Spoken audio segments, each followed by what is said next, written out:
Բարև ձեզ սիրելի հայրենակիցներ, ինչպես եւ կանխատեսվել էր այսօր ողջ օրվա ընթացքում Հայաստանը գտնվում էր Սև ծովից ներթափանցած ցիկլոնի ազդեցության գոտում, շրջանների մեծ մասում անձրևներ էին, նվազել է նաեւ օդի ջերմաստիճանը երեկվա համեմատ մոտ 6-ից 8 աստիճանով,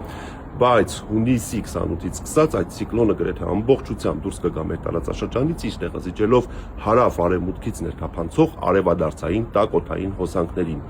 Վաղը երկրի մեծ մասում արդեն կհաստատվի առանց տեղումների եղանակ, կարճատև անձրևներ հնարավոր են միայն Սյունիքում,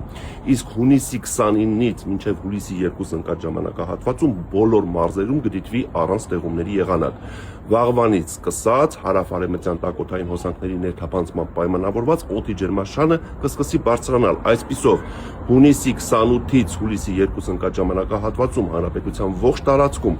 օդի ջերմաստիճանը կբարձրանա 5-ից 7 աստիճանով եւ արդեն հուլիսի 2-ին Հայաստանի տաք գոտիներում, դրանք են Սյունիքի հովիտներ, Արարատյան դաշտ, Երևան, ցերեկային ժամերին ջերմաստիճանը կհասնի 35-ից 36 աստիճանի։